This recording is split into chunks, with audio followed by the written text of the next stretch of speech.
Yum, yum, yum, yum. Hello, and welcome to this bonus tutorial to supplement and to take the whole course of to help you with your fonts and your typeface and your typing in Photoshop to the absolute next level where you will be the master of any wording and the way that you would like it or want it. So what we'll be doing is we're going to use one of the very plain, simplistic Windows built-in font characters.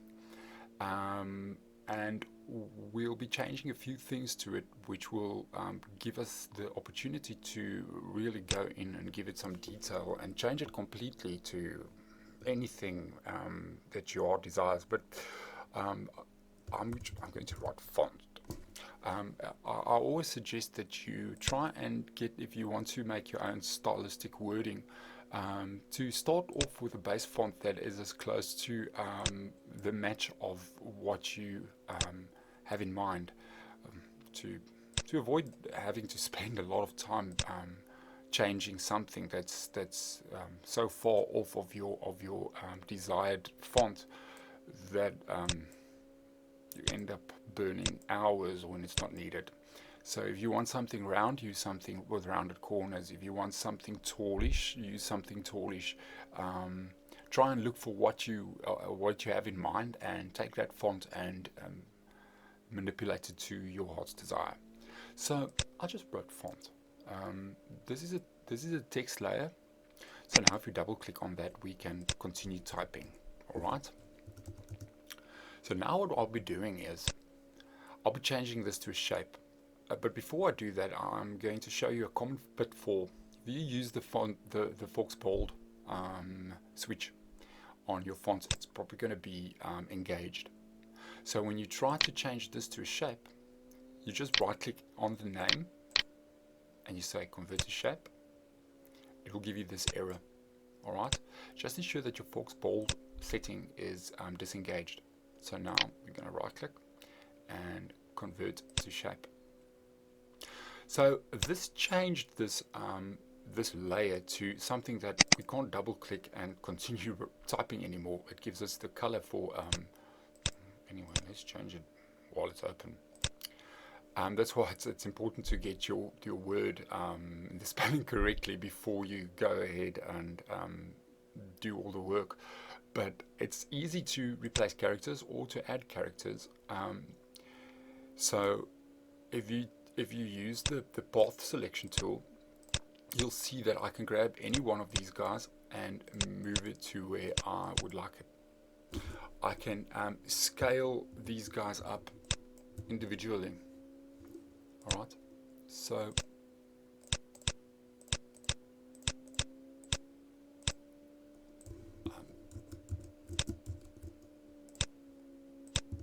let's just go back to baseline. Alright, so let's make this look more or less like the Simpsons writing, that cloud-styled type writing that the Simpsons logo is written in. It's a much leaner font, and it's a much more thinner, reedy-looking font, and it's highly stylized. There's no sharp corners to any of those letters. So I'm just going to call up an example.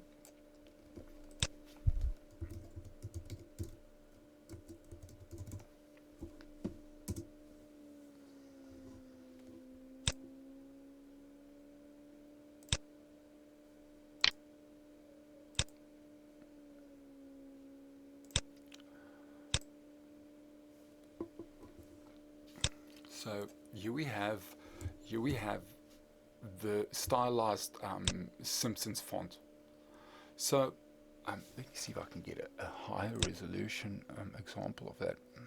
This looks much better.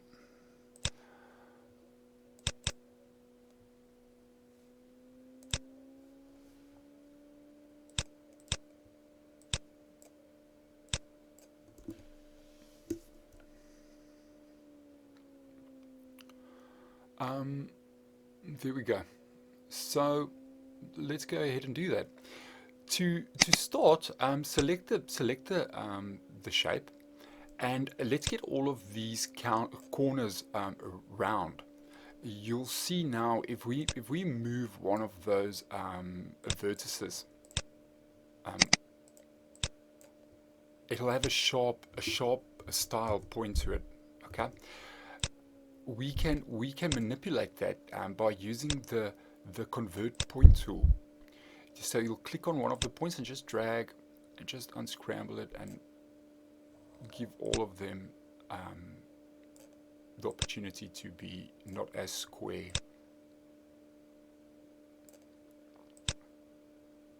Like British folk. Square.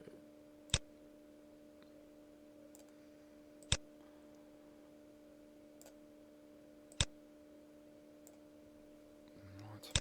So the next thing we'll do is we'll make this a little bit more lean. I'm going to move some of the points closer to other sides to make it look more like I've got the wrong thing selected with the direct selection tool,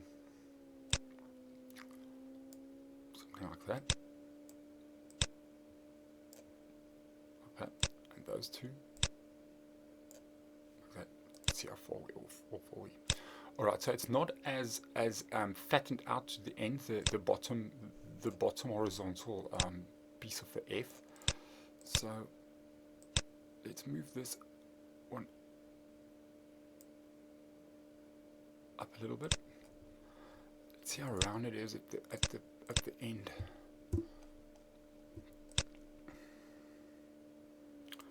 It's not very.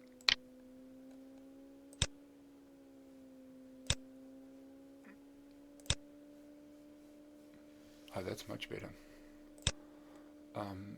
Let's bring that whole thing into Photoshop.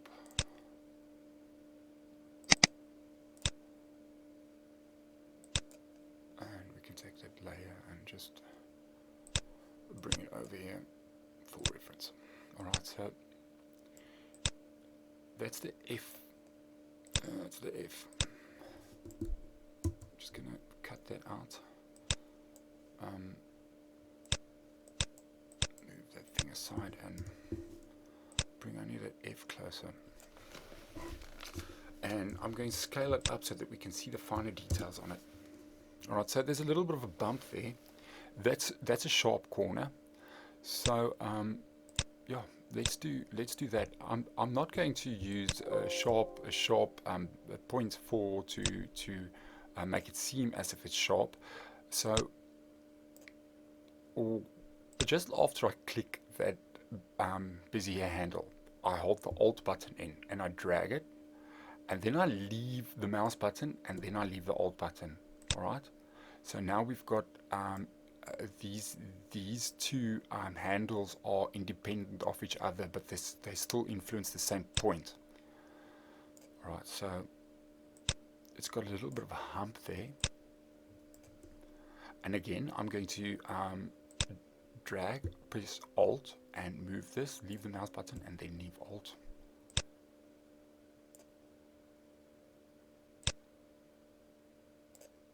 To shorten this one up, I'll bring that corner in.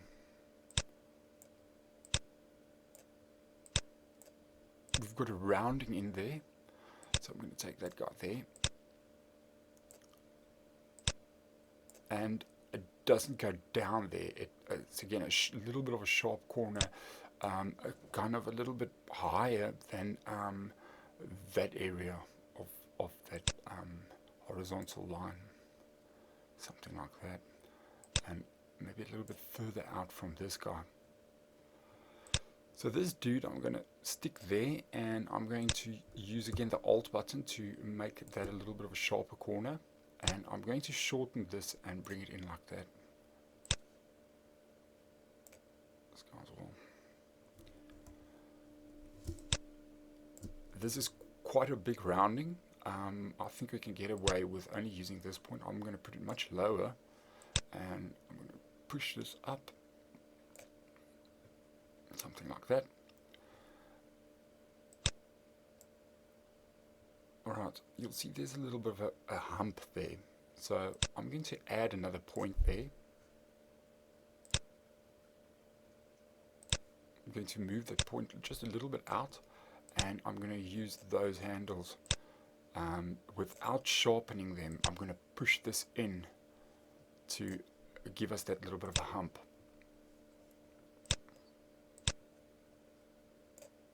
Here as well, this guy, I'm going to use that to push this in, and to have finer control over your point, you can just use your arrow keys.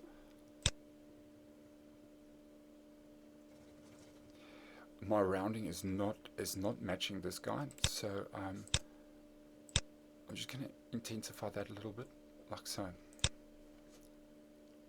And I'm sure that should be enough explanation, but we didn't do any one where we had to add a lot of extra details. What we did was we just manipulated the basic shape of an F. So let's say there's a little tail that comes off of this O. I mean, this is not like the Simpson fonts. I'm just going to use this as an example. All right. So well, let's do this. Let's do this as well. I want to thin this up as well, make it more lean. All right. So I'm going to use the direct selection tool, and with Shift I'm going to drag and only select the inside ones. All right. No, you don't have to shift. Sorry, you shift if you have to add another part after you've already made a selection. So the ones that selected are solid black. The ones that's not selected are only little hollow squares. So I've got all of those selected. Now I can transform the size. Control and then T. I hold Control in and then I press T. All right. Shift and Alt. If you press Shift and Alt, it will uniformly scale anything, but from the center. All right. If I do not press Alt, it's gonna scale in the direction that I am moving the mouse with. So Alt and Shift, we can do that. Now by releasing Shift, we can change the shape by not having it constrained to the same aspect ratio. All right. But I'm also going to press Alt to ensure that we make this bigger from the center. You can move that guy. Control. You can move this around, which is the center of. It's always in the center of your shape. Let's say we put it there, and we scale by holding Alt in. It's going to scale towards that point. You see? Okay. Just another fun fact. Yeah, let's make it look like the Simpsons O, just to ensure that we do something that's like a goal that we have to work towards a specific shape. So it's got a little bump there as well, and it's not at all round. It's probably Homer that wrote that 0. So let's start with the inside one. So we want that part a little bit thinner. I'm going to click only on that guy, bring it into about there. I've got too many points. It's going to make it very difficult to have. The more points you have, it's always better to have as little as few amount of points that you require. If you do not need a point, never place it. If you do 3D, be absolutely certain that you need every vertex that you place on your model or your drawing that you're doing in a digital format.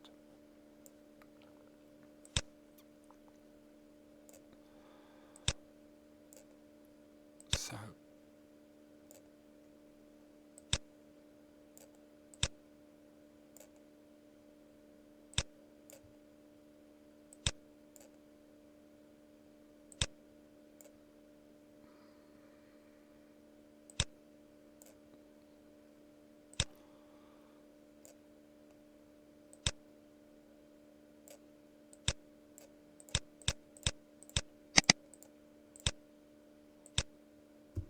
Okay, so those two are at a weird angle.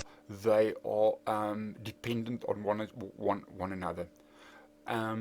It's the same. It's the same as I explained earlier. Alt, and it breaks the constraint that they have within each other. All right. So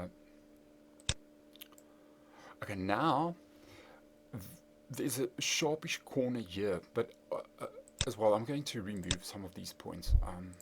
Quite a few. Let's say something like that. I'm going to bring this guy down and that guy there to keep that corner, and I'm going to remove more,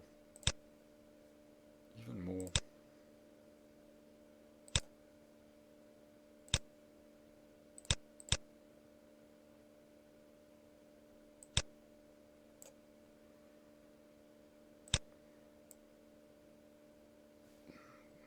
How long is this video now already? 16 minutes. I'm only going to do the O, and I will be available on my YouTube channel if anybody that watches this help guide is struggling to change their own fonts.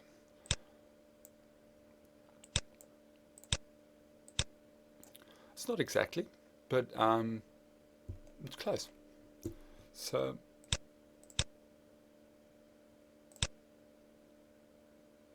just thinking as well. Just see that O again. I'm gonna just no. I'm just gonna scale this a little bit in.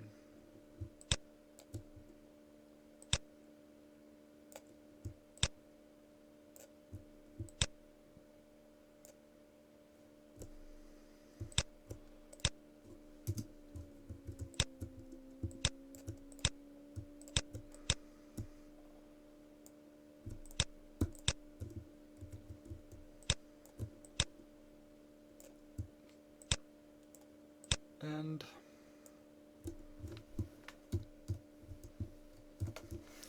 there we go. That's the last bit I can help to get people to make their writing as awesome as that Photoshop will allow it, which is the limit is your imagination. So I hope this was informative, and that somebody out there, even if it's only one person, can use the typing tool in Photoshop in a manner that they never even knew was possible.